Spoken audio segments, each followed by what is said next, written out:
Hello friends, स्वागत है आप सभी का आपके अपने चैनल क्रिएट वेल्थ विद अभी के साथ।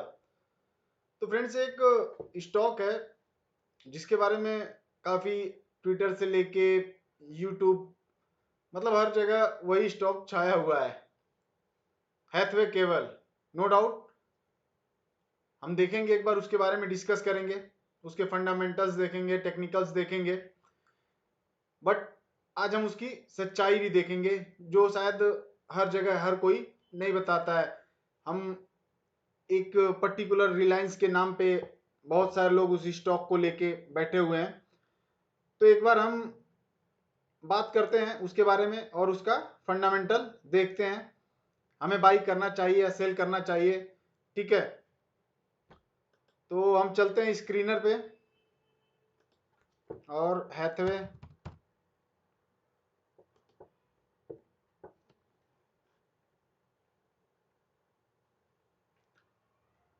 तो आप देखोगे कि Hathway cable and Datacom is engaged in distribution of internet service through cable and has strategic stake in entities engaged in the cable television business। ठीक है, तो ये इंटरनेट और दो इनका बिजनेस है, इंटरनेट और एक जो केबल टेलीविजन का है।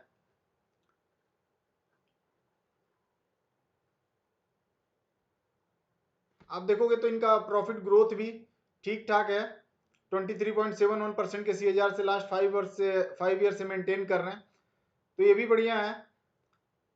लेकिन जब से रिलायंस ने टेक ओवर इसको किया है उसके बाद आप देखोगे इसकी परफॉर्मेंस में तो जाके सुधार आया है। आप देखोगे सेल्स मार्च 2010 में 733 करोड़ की हुआ करती थी, आज जो सेल्स 1732 करोड़ की है, लेकिन जो ऑपरेटिंग प्रॉफिट है वो 493 करोड़ हुआ है 116 से। ओपीएम भी आप देखोगे 28% है, आप बोल सकते हो हाईएस्ट एवर ओपीएम है। और इसका आप रिजर्व देखोगे,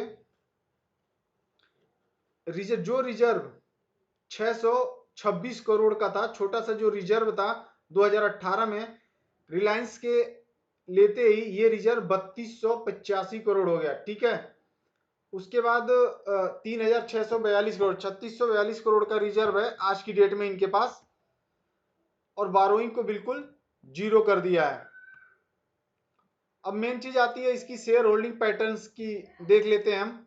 तो उसमें आप देखोगे कि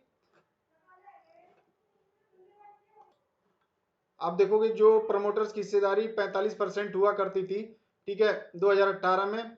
2019 में आप देखो 94%, रिलायंस ने पूरा टेक ओवर कर लिया। उसके बाद सेबी के रूल के हिसाब से इनको 75% अपनी हिस्सेदारी करनी पड़ी, अभी थोड़ा सा और कम कर सकते हैं। एफआईज देखोगे इसमें इंटरेस्टेड है, जो कि एकदम से कम कर दिए थे अपना स्टेक, अभी इस जून क्वार्टर में 5.84% की है। डीआईज ने भी अच्छी हिस्सेदारी बढ़ाई है 6.96%, और पब्लिक के पास 12% है। तो अब मेन चीज हम इनके बिजनेस के बारे में, इसके सब कुछ ठीक है कि रिलायंस के पास है, बहुत ही बढ़िया है और आने वाले टाइम में बहुत अच्छा ग्रोथ हो सकता है। ठीक है, आने वाले टाइम में एक्चुअली फ्रेंड क्या प्रॉब्लम क्या आ रही है कि रिलायंस के पास जो उनका मेन बिजनेस है जियो, वो भी फाइबर नेट और सारी चीजें प्रोवाइड करवा रहे हैं, डिश टीवी जैसा टीवी के लिए सेटअप प्रोवाइड करवा रहे हैं। तो अब आप देखोगे मतलब अपनी ही कंपनी से, मतलब खुद का कंपटीशन, बाप बेटे का आप बोल लो, कंपटीशन हो रखा है। अब ये स्टॉक चलने वाली बात क्या है कि मुझे लगता है कि जब तक एक अच्छी न्यूज नहीं आती है तब तक मुझे लग रहा है कि स्टॉक सुस्त ही पड़ा रहेगा, और टाइम भी लग सकता है इस स्टॉक को चलने में। ठीक है, 2-4 रुपए का ऊपर नीचे ये कर रहा है, 28-29 का है, उसके बाद फिर ये 24-23 के आसपास ऐसे ही घूम रहा है काफी टाइम से आप देखोगे। तो या तो कोई न्यूज आती है, क्योंकि इनका जो बिजनेस ग्रोथ है और जो भी चीज है ना वो खुद से कंपटीशन है, तो इस वजह से लोग और नहीं इंटरेस्ट ले रहे हैं इसमें। तो फ्रेंड्स यही समस्या है इनके साथ में। तो अभी अगर जो लोग के पास ये स्टॉक है वो होल्ड कर सकते हैं, वेट कर सकते हैं। और नई बाइंग की तो मैं अभी बिल्कुल रिकमेंडेशन नहीं दूंगा नई बाइंग के लिए, क्योंकि जब तक कुछ न्यूज नहीं, अच्छी न्यूज नहीं निकल के आती है, मुझे लगता है कि स्टॉक नहीं चलेगा, और चल जाता है तो बहुत अच्छी बात है। तो आइए एक बार हम इसका चार्ट देख लेते हैं कि चार्ट क्या बोलता है।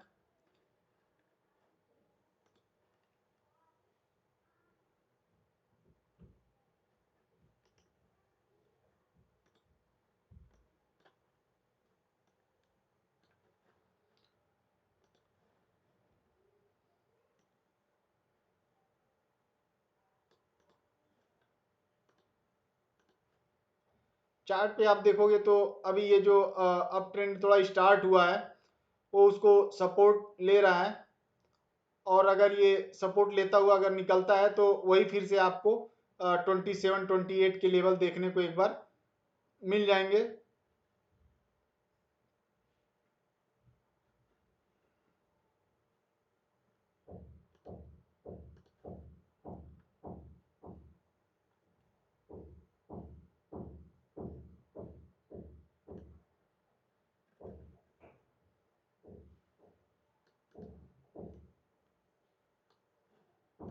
तो ये आप बोल सकते हो कि ये एक सपोर्ट पे ही अपने खड़ा है, और